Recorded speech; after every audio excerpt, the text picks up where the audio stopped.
Right, so I'm sure everyone has similar ideas, but really just about making social Europe happen. You know, we've been talking about this for years. We really want this to happen, and that is, for me, one of the reasons why we have Brexit, because you know, we didn't have a true social Europe, and this just it's very difficult. There was a recent article that said it was very difficult to campaign on things that are invisible, and that is true whether it's, you know, border tariffs, but also like democratic rights. We get so used to them, the fact that we can just travel between countries. Now, of course, these freedoms that we've got used to that have been kind of limited during COVID times as well is something that, you know, I'm sure we can all relate to quite well. And so these kind of invisible rights that we have now as Europeans, we need to, you know, not take them for granted. And I certainly don't. Just coming back to the issue of just transition, yes. So Green Deal with a red heart, absolutely.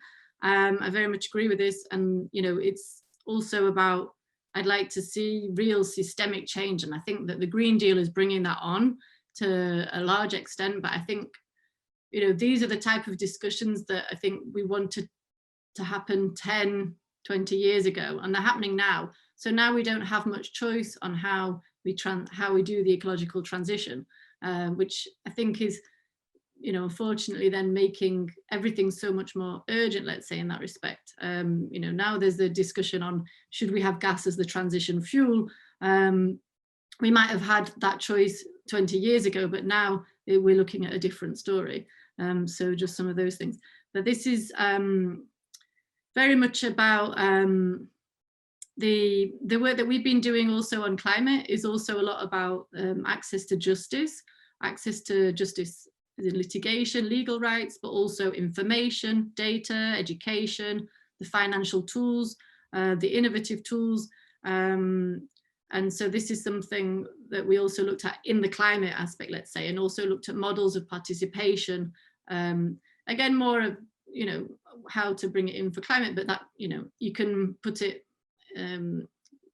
it can be for anything. So, you know, the youth councils, or Maria's worked a lot on the votes for 16-year-olds. And of course, there's different ways that you can bring in citizens' ideas, first of all, but then really, like, as you said, making sure that people are part of the agenda making and part of the implementation afterwards. We've also got a publication that we did called The People's Transition, again, more on kind of how to bring about climate action. This is more because we felt that, you know, we want to speed up climate action, but you'll have also resistance from different communities. And this is similar, this can be applied to, you know, particular social policy as well. But it's really a model that we've, you know, thought about of how local communities can really be part of building, designing, and co-creating, and co-making and co-implementing as well the decisions that affect them. So I can share that with you. Again, like models of participations, of course, you've got the climate. One idea we had was having climate emergency councils, and I'm sorry, I'm relating everything to climate here, but it could go with other things as well. It could be democracy emergency council, I don't know. But I think that this is coming back to what someone was saying about being listened to. This is also important when you have an emergency situation. People also need to feel listened to, and this was also another model of participation. On universal basic income, we would also, of course, always say universal basic services, first of all. There's a lot of different services that many people don't have. So this is also, firstly, something that we would call for as well, firstly, before together, but before, let's say, universal basic income. And on climate tax, or carbon tax, let's say, I very much feel that we need to make sure that somehow people are paying for the pollution, but at the same time we have, you know, 100 companies that have created over 70% of emissions in the last 30 years. So we need to make sure that any carbon tax is not downstream, let's say, that we need to make sure indeed that it's the it's not the vulnerable people that are paying for this. We need to make sure it's those that are responsible for this. And the big example, of course, for me, the best example is plastics tax, because you know, the true price of plastic is not, it's not at the moment taken into account, is it? So so that's, so I'm sure we could discuss more on that on yeah, carbon totally. tax. Totally. Maybe you could. Thank you. No, I see you have a lot of points, so maybe you could continue in the discussion, because this is really interesting and it has a lot of examples for, yeah. So you can continue in the discussion and add some more points to it. Peter, you raised your hand. Did you want to comment? Yes, I just wanted to comment on Balint. I just want to say to Balint and to everyone who is listening to us that if we can, the S&D Group will make sure that this is the most inclusive process. One thing I haven't said, we want to continue with a debating platform. We want citizens to directly use. You talked about innovative ways of sort of like discussing with citizens, because obviously it's so difficult to reach out to everyone. But at least we have to give the opportunity, and we have to encourage people to actually participate in the conference, to know about the conference, and to actually believe that this is a process which is actually leading to results, which they sort of like, so that there are results if they are putting effort into it. Therefore, this will be something we will give great attention to, and hopefully it's going to be a successful conference. I'm sorry I didn't want to, because there's still some people who want to speak. Thank you, Peter. Talking about European citizens and the European spirit, I think, Nicolas, you have something to tell us about. And you're still muted.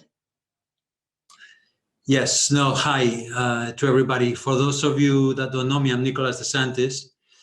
I'm the founder of the Brand EU Center. I'm going to share some slides with you so I can tell you what we do and what we believe this conference should be about. Are you able to see my screen? Hello? Yeah. Excellent. So the Brand EU Center was founded in London. We believe that the future of Euro conference should treat one of the major problems of the EU, which is the European identity crisis. We're still facing a crisis of identity in many countries in Europe. Some countries in Europe are more European than others, but again, the idea of identity is not that clear for many citizens. The majority, I would say, if you look at the Eurostat service. When I created the center, I was lucky enough to get the former president of the European Parliament to join as a co-founder, Enrique Barón Crespo, because he believes that the European Union identity is a crucial part of maintaining the integrity of the Union. I've worked on European identity projects for many years now. I developed the brand of the European Movement International. I worked on the European Parliament branding projects, and I worked also on the launch of the euro currency. So my conclusion of many years of projects on the European branding is that the identity of Europe is still too weak and distant from the citizen.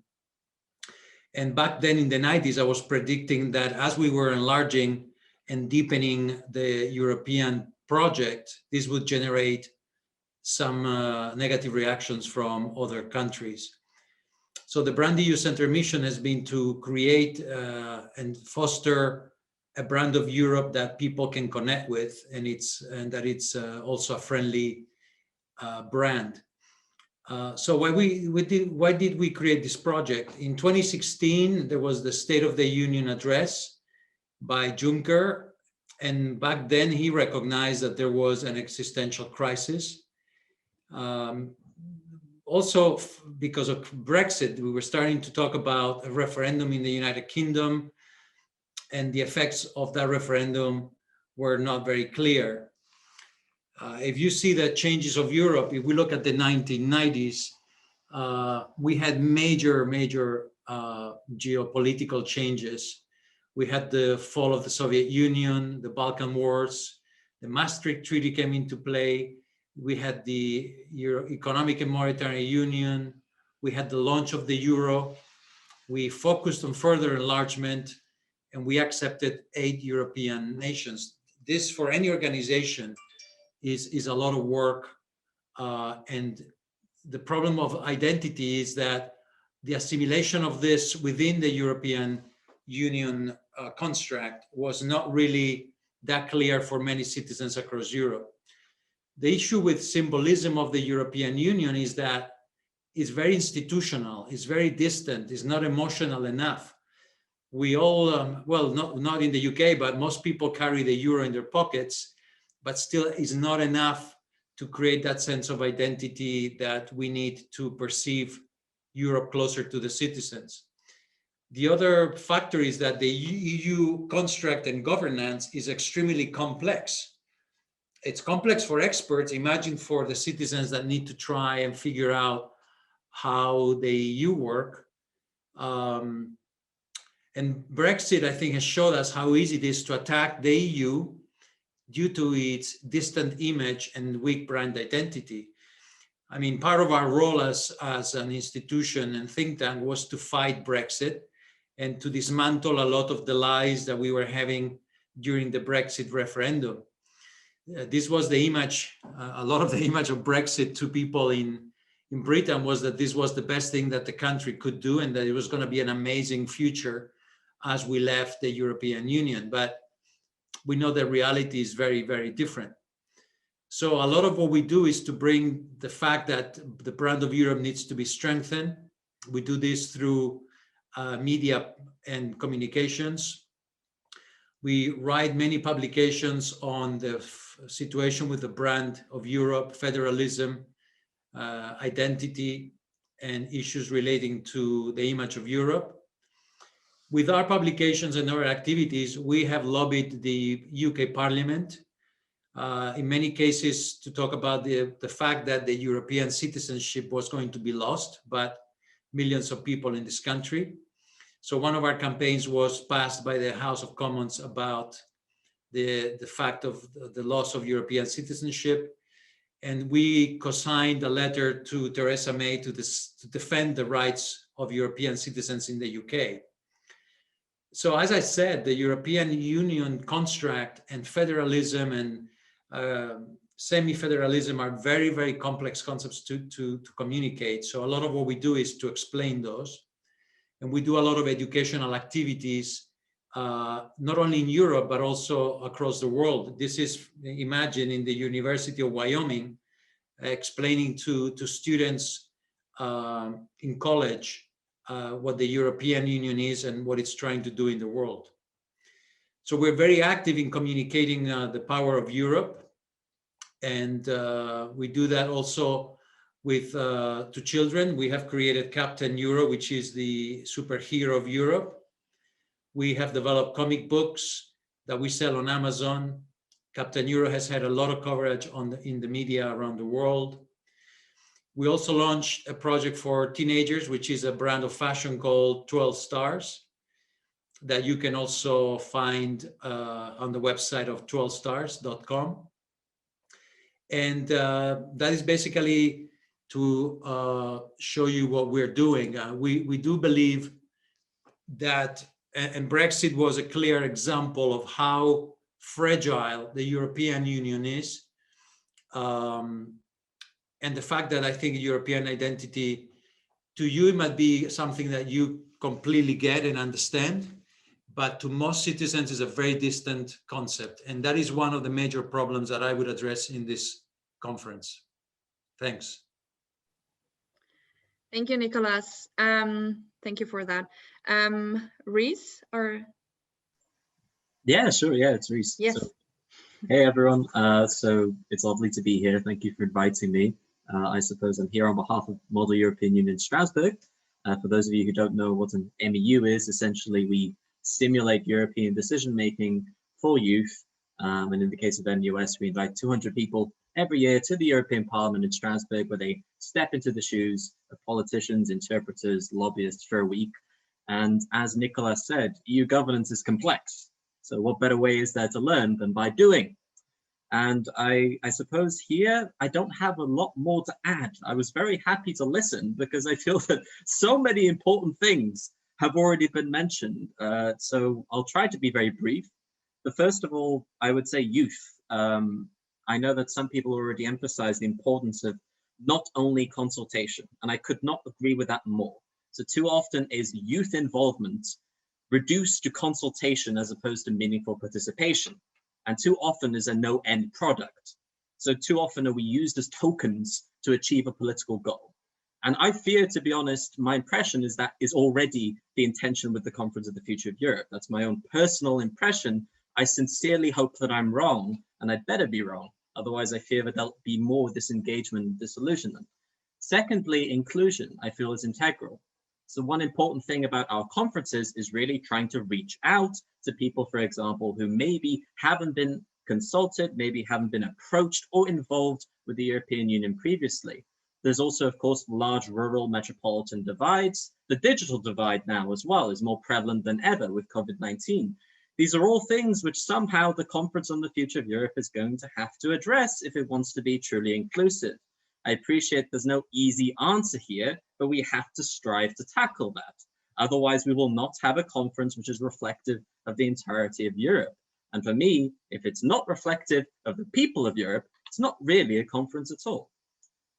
Beyond that, I would say that I would hope that this isn't just involving civil society, which of course plays an integral role in Europe, and it's not only involving the political sphere, but it goes beyond that.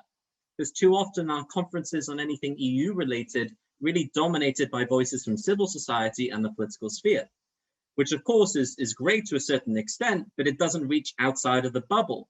We need to reach citizens who perhaps have never been approached before, people who perhaps may not be as involved or as active in civil society. If we don't reach out, then we're not going to be the inclusive conference that we want to have. So those would be my few points. Nothing too complex, and I appreciate these buzzwords have been said multiple times before. But of course, I hope that we do have a conference, and I hope that it is as long and as meaningful as has been promised to us for probably way too long now. I thought we'd have begun, but here we are. Thank you very much. Yeah, thank you. Nini, welcome back too. You're the last speaker and you have the word. Hi, thanks for the invitation. For the ones who don't know me, my name is Nini. I'm a writer, actress, and political activist.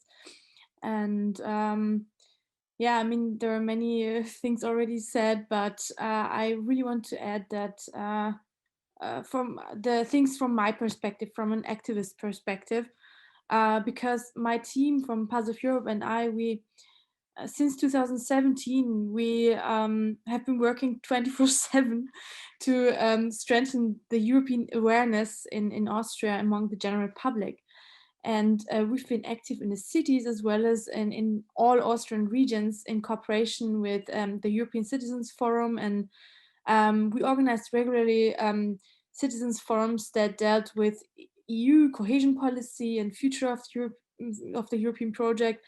And yeah, right now we switched online increasingly with workshops at schools, and the workshops are called Feeling Europe, because we realized that it's you also have to reach the people in their hearts, because it's not enough to like stand there with flags and to talk with people about Europe, but they have to somehow touch it, they have to feel it. And so we developed these workshops which are based on stories of people and very in a emotional narrative, and we try to reach young people in schools and in universities and try to tell them why Europe or why the European project is so important and why it is now that important to engage in the future conference of Europe. And right now we're also busy at the House Parliaments, the European House Parliaments with Pulse of Europe, and the do tanks, which are like European laboratories for projects that can be made everywhere, all across Europe, very locally and very easily from people to reach this European awareness. And yeah, we've done many things. I mean, I wrote also a book about this topic, which is called "Let's Fight for Europe with Courage and Love for a Strong EU." It's in German, but there was also this was also primarily concerned with the call, with the official call to the civil society to take part somehow in the conference on the future of Europe, because what Charlotte says is it's right, because we need all those things, and to tackle all those things, we need reforms. And I think this is what the resolution will be, or what comes out in the end of this conference, that we will stand in front of new reforms for the EU. And in order to cope with the great challenges with our time, I mean, if we want to live in an EU that it's capable of acting and is ready for the future, we cannot avoid it. And however, this will not work if the citizens in the various member states are not yet ready for it. And we have to try our best to raise the awareness, not only in the cities, but also in the difficult spaces, difficult regions, because we also made this very, very different experiences with our Europe activism in the parts of Europe cities, and then like in the regions like Styria and Kärnten in Austria. And there, yeah, you have to work a little bit different with the people. And I actually wanted to bring an idea in a discussion. What if the Europe Direct Information Centers, because they're all across Europe, if they would take part also in this conference on the future of Europe? Because if they would build these kind of agoras, I don't know what you meant, or the citizens convents all across Europe, it would be a little bit easier to reach in these difficult spaces, which I meant, because yeah, it's not enough to only reach the people in the streets, maybe in Vienna or in Salzburg or in Innsbruck. And I'm really afraid of this day when there are these results from the conference, and we know that we have to change something, that we have these reforms, and we have a clear plan what we want from the future of Europe. And then it comes to votings in different EU member states, and the civil society is not really ready yet. So I think we have to mobilize something like the Europe Direct Information Centers and revitalize them somehow to empower people to be part of this project. I mean, there are many different NGOs and initiatives that are also trying this, and I'm really happy about this.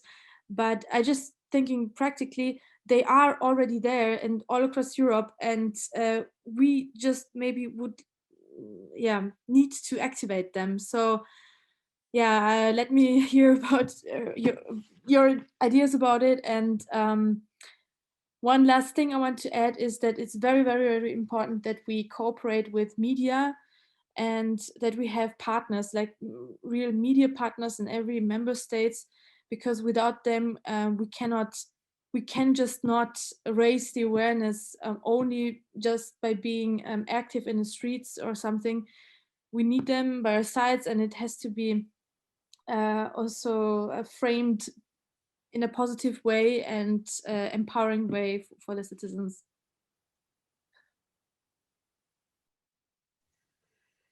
Thank you very much. I will hand over the floor to Anna. Yes, thank you. Thanks to all of you who for all of your ideas. Maybe just to continue on what Nini just proposed as an idea, does anyone would like to comment on that idea? Or I'd like to. Yes, Daniela, please go ahead. Oh, okay. Oh. Yeah, no, I mean, just to say, I think, of course, I mean, we just started talking a little bit about how communication of the conference should be done, and this should be communicated like far and wide. That's definitely needed. And I think the EU Direct Centers would be a great place to also do that. But actually, I think the best way to promote the conference is really that the institutions from the beginning on, before it even starts, to say that the results of the conference will be directly followed up, and that there will be a real chance to discuss and review the treaties and possibly lead to a treaty change process for the first time in so many years. I think this is kind of like the problem with the European Citizens Initiative. We can like lower the hurdles to sign an initiative. We can do all these great things around the ECI. That's good, but unless it has a political impact, the ECI is really not going to be that strong, and a lot of people are not going to use it. And that's the same thing with the conference. If you're not going to say from beginning on that this conference is going to have a real political impact and actually lead to something, and potentially, I mean, change the entire treaties the way that we, you know, the framework of the EU, I think that there will be little interest in it. We might, I mean, the agoras that are proposed by the European Parliament are really great, like randomly selected citizens assemblies that join. We're really a fan of this, and this is a good way to bring like different people. But outside of those people that will be selected, I think it'll be really hard to reach those corners of Europe, because it will just look like from the outside just another EU project, another democratic exercise. So unless you say from the beginning, this is like the clear scope that the conference has, here's the clear follow-up that the conference can have, of course, without preempting the discussions, then I think this will have a much more bigger impact than all of the communication campaigns that we can do around the conference. Yes, thank you, Daniela. Nicolas, please go ahead. Thanks, Daniela. Yeah, I think there's an issue also of fragmentation. There's so many organizations across Europe, thousands of think tanks, thousands of NGOs with amazing ideas, amazing willpower, but there's too many and they're too fragmented. I think we should address this also, because if we all get together and do much bigger organizations, we will carry a lot more gravitas when it comes to policy change. The institutions of Europe are built to self-perpetuate themselves by treaties that, you know, they try not to change, because changing a treaty of the European Union, there are massive difficulties in doing those changes. I do believe they need to be changed as soon as possible, because they're really, the fact that a country can leave the European Union, it's already a problem.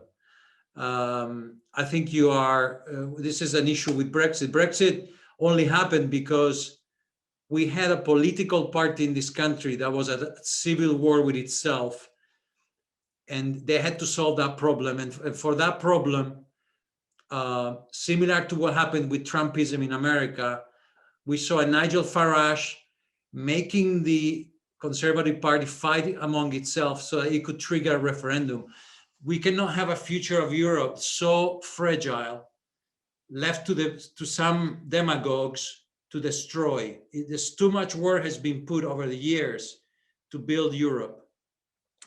But I believe that there's still too much fragmentation among civil society organizations and political parties. I think we need to kind of set a course also to merge them. We should come up with a project to merge as many institutions and civil society institutions as possible, because there's probably thousands. There should be only 20, 30, not thousands, because we're losing the voice of that fragmentation. And I see that happen decade after decade, which means I'm very old.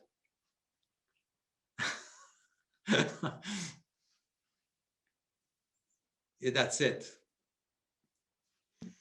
Yes, thank you very much. Reese, before you continue, we forgot about another participant. Gerhard, please introduce yourself. No problem. Yeah, I'm Gerhard Schuster from Vienna. I'm a co-founder of the European Public Sphere Initiative. And I took part at the first Europe Jam and now at the final Europe Jam. And a lot of things already have been said, I agree with. But what is the key question for me, and this is also said in some points, but to bring it to the point, is that all the challenges of the next decades, they will bring big changes, big decisions, and we can only do this in a democratic way, and to get it to the point, or to become it concrete, is that I think we need to develop the European Citizens Initiative into a referendum, in a European referendum. This is for me the major key point. And there are concrete ideas for this. And I think this democratic development is necessary. It is in order to involve the people. It has been already said that it's not enough only to inform people or to consult people, but to bring the ideas of the people's ideas, and to put the people in charge, so that they do not just remain as spectators. And I think the Conference on the Future of Europe can make a start with these decisions. We also can think, for example, about to make something like the European Convention to a permanent convention, to a permanent citizens convention, to bring this to the structures of the European constitution, or to the European law. I think these are the important things, to make it I don't know in English, verbindlich, to make it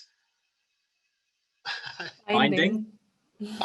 To make it binding, to make it real, and that every citizen in Europe is in charge and is responsibility for our society. And I think this is the heart of not only having nice words on Sunday speeches. Thank you. Thank you, Gerhard. Yes, Reese, please continue. And then Laura. No, thank you for the floor. And my comment is related, I suppose, to what Gerhard spoke about, and also Daniela, because I wholeheartedly agree that it would be highly beneficial if they were to state from the beginning in institutions that the intention is, have clear change and to enact meaningful change, ideally, potentially treaties change. I agree with that, and I advocate a lot, in my free time for this, because I think we need it. However, this conference should not be reduced to treaty change, because it seems that time and time again that I speak about the Conference of the Future of Europe, it gets reduced to treaty change. And I think that's very dangerous. I mean, myself also being Charlotte from the UK and being a proud European who's suffered through Brexit, if I went back home to my rural town in Wales and said, hey, we're going to get treaty change, don't you want to get engaged? It doesn't mean anything if somebody doesn't even know what a treaty is, or they feel this distance. So it's very dangerous to focus, I think. It's not, of course, what you're proposing, Daniela and Gerhard. I know you would like more than that. It's only one factor. It's just we should be careful. And also education, I'd like to point out here. It's something which isn't mentioned that often, but I feel that should feature.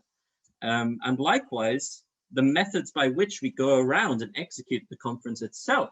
Something that earlier was mentioned, I believe, by Balint United. I apologize, I don't know your first name, I've forgotten it. But you mentioned innovation. And I would hope that the conference itself would also not merely go by, let's say, the traditional means by which we consult and engage citizens, but would seek to take advantage of new methods, especially digital methods, to carry out the conference itself.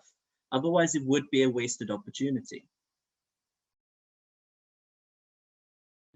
Yes, thank you very much. Laura, please go ahead. I really much enjoyed what you just said just now. And I also, I'm reading from the chat, Balint, who says, if Martin Luther King were to say, I have a treaty instead of a dream, no one would quote him. That is obviously very spot on.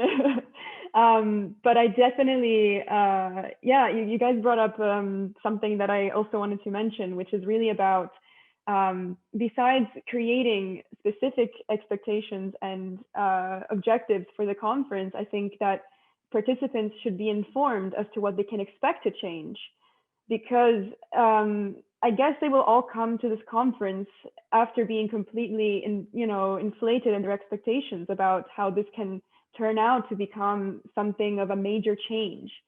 But they have to remain realistic, and I think that they should be informed first and foremost about what are the sort of affordances that they have, what kinds of proposals can they bring forward, and if there are proposals that go beyond their own capabilities, how can they also suggest changes to happen? Because of course, if we mention to them, oh yeah, after this conference treaties will change, but they don't really know what that means. So I think that also, even before the conference starts, they should be given a set of very specific and simple, I wouldn't say boundaries, because that sounds it doesn't sound very attractive, but a set of criteria by which they can expect to abide. So for example, what are my rights as a citizen? What are my rights in this conference? What can the EU do and what can the EU not do that I asked for? So I think if we actually brought this forward in the conference, this would create a set of more realistic expectations, without, of course, killing the vibe about what they can and cannot change. And of course, the conference cannot be about purely the treaties. It can't just boil down to that, because that's a very unsexy topic, absolutely. But I think it's definitely something that can be incorporated in somewhat an attractive way, not in a super technical manner that basically makes them go to sleep, but in a way that makes them understand that this is also part of the conversation, together with other topics that have been discussed in the past few hours, few minutes, regarding climate change, as well as education. So yeah, I definitely think that a set of more realistic expectations should be created, and it should also be conveyed in a way that is simple and clear and attractive and memorable, especially. Yes, thank you, Laura. Charlotte, please go ahead. Yeah, thanks. I just wanted to add to this very interesting discussion, but also just to say, yeah, that it's about also just that it doesn't all just become kind of volunteerism as well. This is something that annoys me a bit, and I think that this has been, let's say, steered towards that way, that we need to have the proper frameworks basically to be able to have the discussion, and not expect, like you say, that it's this kind of same socio-economic homogenous group of people that are always that are doing this. And so indeed, like, it needs to be taken into schools, but also just, again, building on existing models of participation. How can we, we don't have to have a special, well, we do have to have this special Conference of Europe, but also we need to just generally improve citizens' participation in democracy, throughout the daily lives. And just one thing I wanted to add earlier that I didn't, on the green, on the climate pact that was launched recently, that was a really clear example. I don't know if anyone followed it, but where people were expecting, where people were expecting like more concrete frameworks, let's say, because this is the Green Deal is going to be a huge transition in all our lives. And absolutely, we need to be consulting people, but it needs to be more than that. And I think that that's what a lot of people were disappointed, and me included, that we were expecting more concrete frameworks of how people would, would be part of that process. And absolutely, agenda setting in the beginning, but also making sure that how the findings would be implemented at the end. Thank you.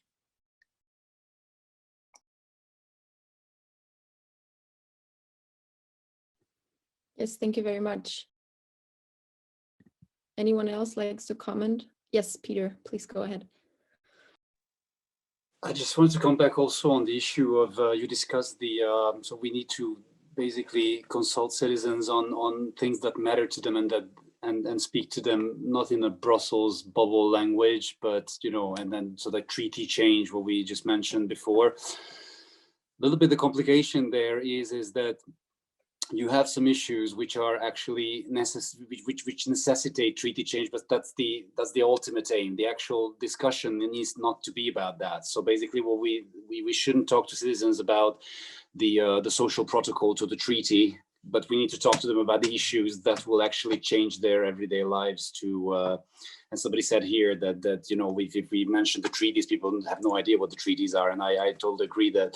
But it's just that one of our members, I remember, said this very sort of like nicely, that for instance, unanimity, the problem of unanimity at the European level, of course, it's an institutional issue, and you can go into describing it, but in reality, the end of it is unanimity kills democracy. It is the end of democracy. So we need to decide together, and that for that we need to create, and obviously there are ways of explaining that and discussing that and debating that without just using sort of like treaty articles or expressions. That's what I wanted to add. Yes, thank you. Michel, please. Yes, first of all, sorry if I have the camera switch off, but I have not Wi-Fi here where I am, so I have also to spare some data. And yeah, and I wanted also to thank you and Daniela to organize all that, because it's really a very important discussion, and I hope we will be all keep in touch. Of course, many of us know each other, so I know many people of FEPS, Maria, and so on, and happy to see them. But I really think there is some momentum here in the discussion. And what was just said by Peter, I think it's a crucial point. So we have to create the momentum for a treaty change without talking about treaty change somehow, if I may put the thing like that. And at the same time, play on different tables or aspects of European society and of European political class, let's say that. So if I may put there an analogy that I use also other times, and especially the Federalists are loving this type of parallel. Probably we can interpret the Conference of the Future of Europe as you remember the États Généraux, what's the name in English? Estates General of 1789, where the king, so in that case, the Commission and the Council, under strong pressure of the Parliament, so there is convocating all the different part of European society to discuss about the future of the realm. Then we know already that there will be some problem with the noblesse, let's say the council. So that already happened. No? The European Parliament is deliberating in a very democratic way, for instance, about the reform of Dublin Treaty, and then in the Council, some people, they just say, no, we don't want that. And then the good reforms are not approved. So I see that. I think also in the Conference of the Future of Europe, let's see what will be the methodology. A lot of us are working to push for a good methodology. But the question of the mandate and how the outcomes of these agoras will be used, it's crucial. And so I think somehow the point is that the democratic body, the European Parliament, at the end should play. Sorry if I use this term, could be a bit strong, but a revolutionary role. So to use the Conference on the Future of Europe debate, and if the Commission project, as maybe you already know, the Commission is they say they have already ready a platform for transnational citizen deliberation online. Okay, that it's something really amazing. It looks like they will use or they already used to implement this platform Decidim software. You know, this one used also by Barcelona municipality, and it was built up not in a bureaucratic way, but really from grassroots activists. So if you have really this structure of citizen participation and deliberation, digital and so these agoras, and you have the parliament, which is the democratic, let's say the third state representation, and then you have the nobles, the council. They will try like to say, okay, wait, we don't know, not treaty change, etc. Then will be like the union of the parliament that at some point they maybe at the end of the conference they will have to say, okay, we want to have the treaty changes. If you don't have the treaty changes, you will see the civil society will be very, very vocal about that, right? Also towards you governance, that you have to be re-elected at some point. And then you can have the trigger of this article, and also to have this discussion in a productive way. It could be also a risk to have this article triggered if we don't have a momentum towards a more democratic European Union. So the question of to have a majority rule in all the aspects of the policy of European Union in the Council, that is crucial. Peter was very right. But at that point should come up. So I already talked too much, but just, okay, the agoras, you citizens, you deliberate about very good things in environmental issue, etc., etc. But if you don't have this change in the decision making, then all this good stuff will be not improved at the point they should have to.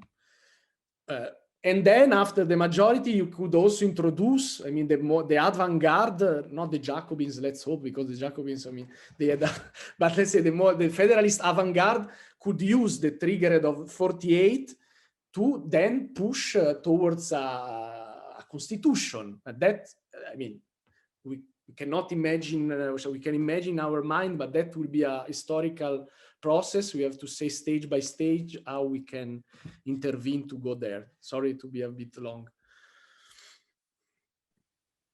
Yes, thank you very much, Michelle. Gerhard, please go ahead. Yeah, I want to continue a little bit in this question of changing treaties. I'm totally agree with what I don't know his name said Michele. before. Yeah, if you say, yeah.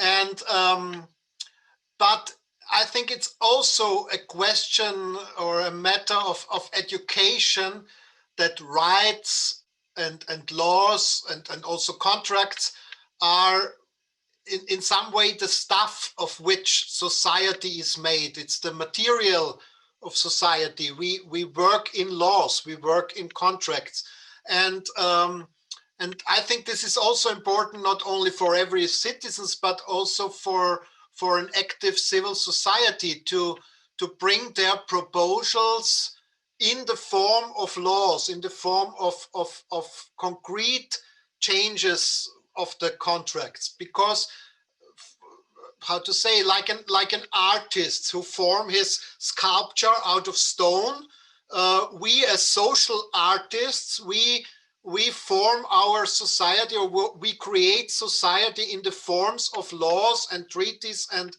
rights. And so this is, I think this is a question of education. What is the artistic way of building society, creating laws together, and decide them in the last step, decide them in a direct democratic way. Yes, thank you, Gerhard. Any comments or questions?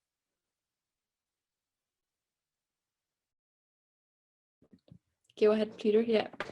Just want to add, because we haven't spoke about that, but one of the things we have been very much discussing as well is to avoid to have national debates, you know. So we need to have this. I just want to rebound on what Gerhard said, is that it's extremely important to create our laws, but to create them together as European. And of course, there are European citizens and not as separate. So one thing we're going to be looking at also avoiding is to have 27 separate debates, you know, and then these could become sort of like the local national debates, which will not help at the European level if this is not sort of like, if we don't feel that we have a common European Union that we're all building together. So totally agree with Gerhard. I just wanted to add that to the discussion.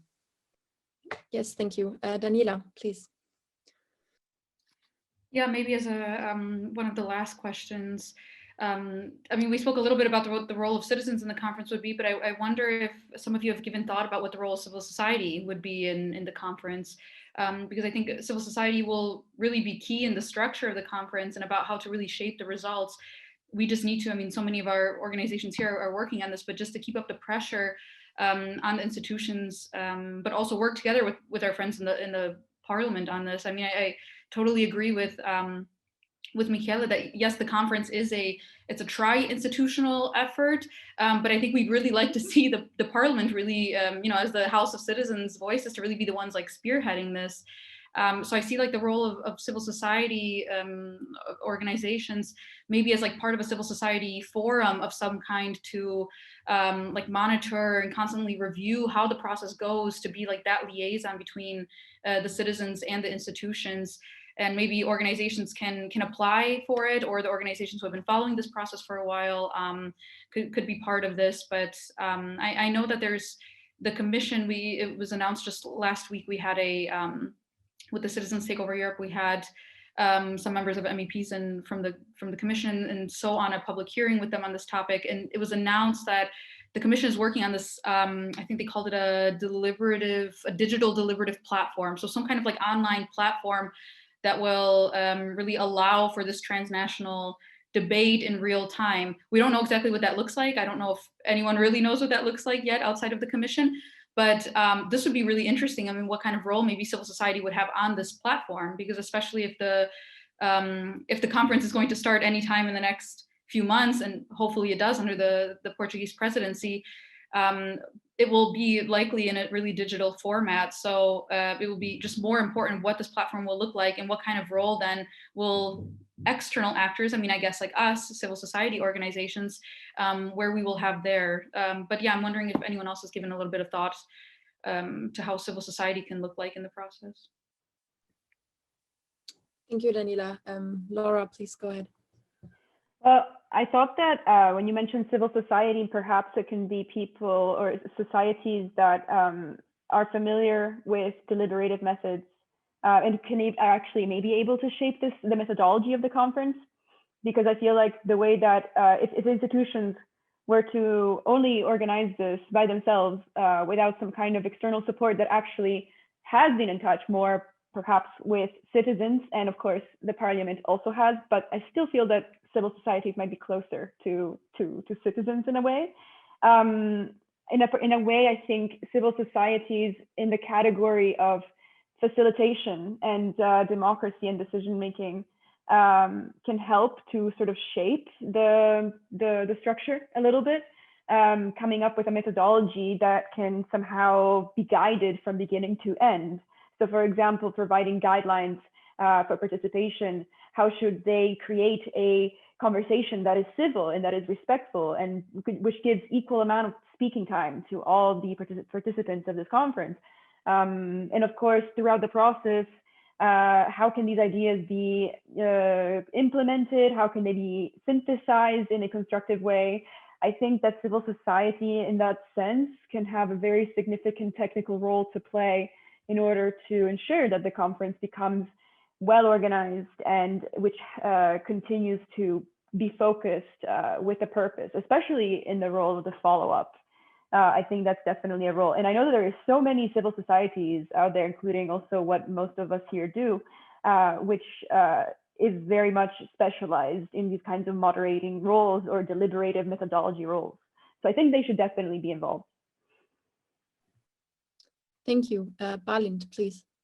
I very much agree, and also what Nicolas said about the fragmentation of civil society. So there's also a point that we could also play as a liaison to involve more organizations and also to broaden the participation through this.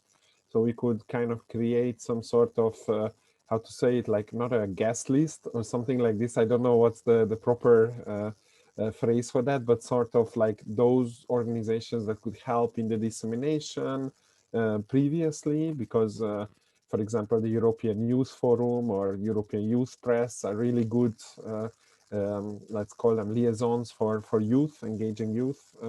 So there are some that I could also help drafting, and I think everyone could put like 10, 15 larger networks or organizations to this.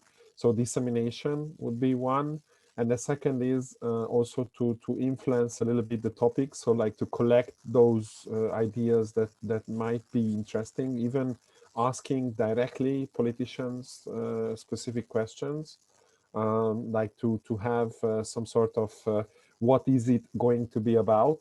And that is something that the NGOs could participate in formulating these questions, because I believe so that if this forum is only between members of civil society and ordinary citizens, and there are no key speakers from higher decision-making bodies and politicians, there will be less interest. So if you can ask directly your politicians, then a lot of people would come to this event, but also to channel the questions. So not just directly let this discussion, because then it can be like, not really, how to say it, not leading anywhere, but we could formulate and collect these questions and then also advertise it like this, that these 10 questions would be asked from, I don't know, the head of the parliament. And this type of role we could play also to inspire the whole discussion to be a little bit more tactical in sort of what we want to talk about,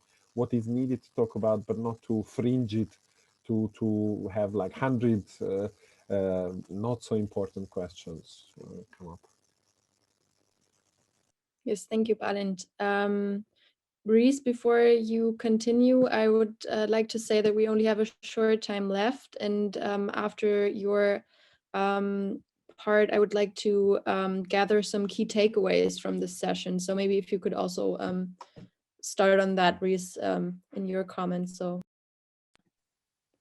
I'll be very brief. I was just going to agree wholeheartedly with the dissemination aspect, and I think that is particularly key when it comes to trying to make the conference as inclusive as possible. There are so many associations and organizations in civil society whose know-how, especially when it comes to certain minority communities or marginalized communities, or people who perhaps may not be able to engage as easily or know as easily as how to as many other citizens. I think that will be a key role too for civil society in that regard.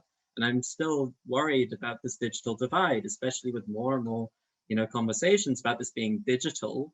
Well, where does that leave certain, let's say, older populations as well? As much as my focus is on youth, I feel it would be rather, it would be a mistake if suddenly it would merely to be only those who have access to digital, technologies. And indeed, that would, privilege certain demographies. And I feel that that would also perhaps, lead to some voices being unheard. So civil society could hopefully play a role there. And that's all I wanted to say. yes, thank you very much. Anyone wants to start with some key takeaways? Yes, Peter, please.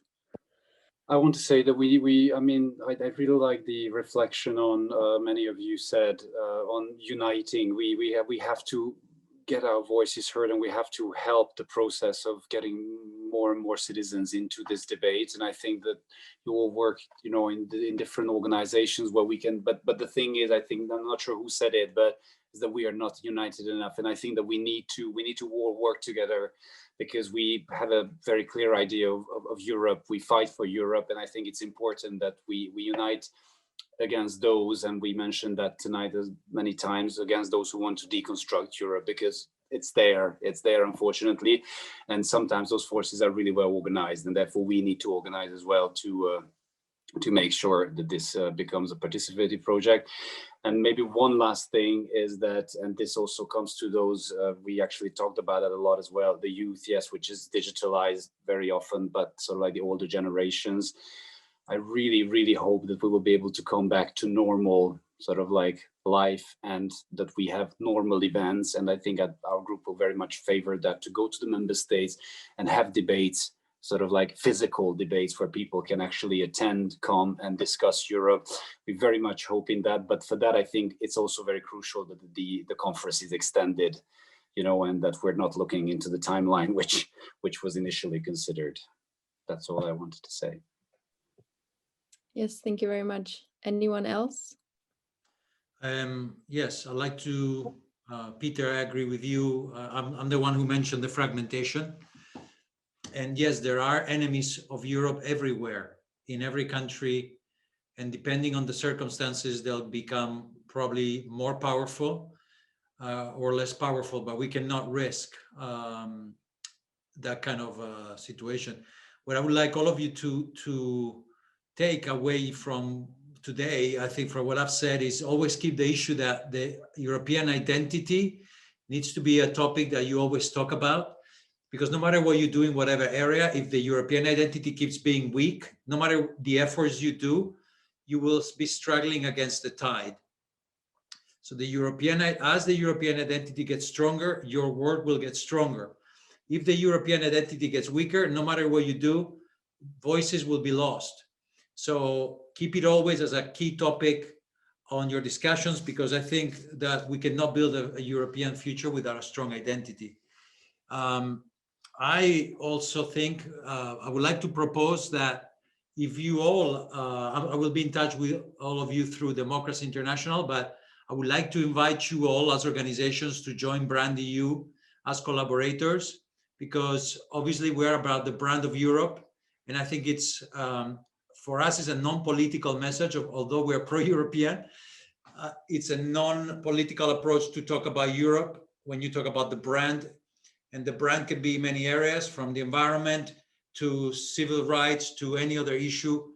The brand of Europe can be a vector to get citizens interested, because the normal citizen is not really interested in European affairs, let alone international affairs.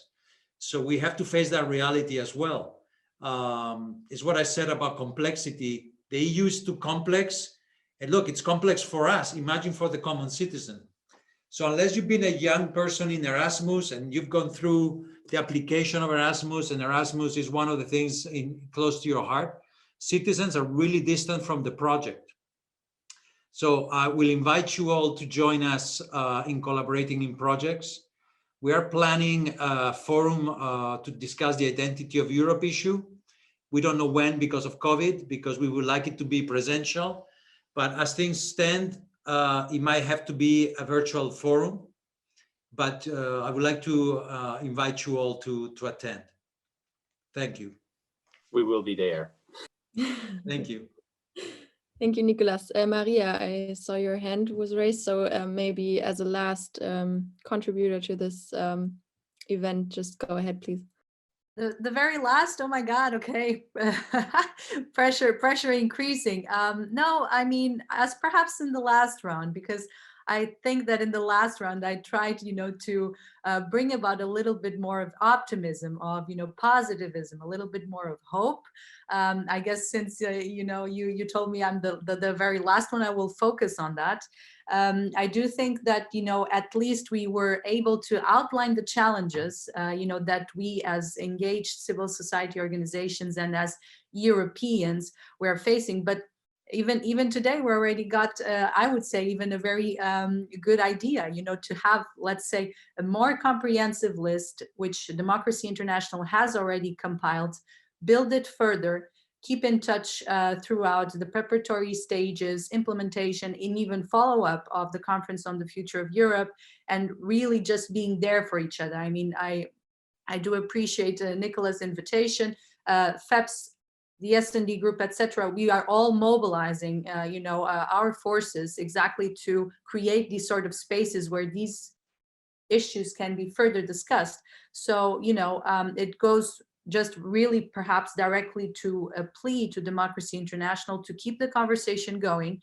The EU Jam sessions, I think, were something quite innovative. I really appreciated the forums, just a motivation to continue going. And, on behalf of FEPS as well, do keep us involved. And we, Charlotte and other colleagues as well, Peter in the S&D group, all of us, I think we are, united in the sense of saying that we are ready, to give an extra step and offer support wherever we can. Thank you very much, Maria. Thanks. Thanks, Maria. Okay, so now we've come to an end of our last session of the Europe Jam project, and I would like to thank each and every one of you for sharing your ideas and thoughts on this topic. And we will upload all of our sessions on our YouTube channel if you'd like to watch it or share it with your network. And also, if everyone agrees, we could do an email list and share it with all of you so you're able to connect with each other after our session. And thanks again for being here and making this great discussions possible. And we will keep you posted on any other similar events of ours. Until then, we wish you all the best, stay safe, and have a great evening.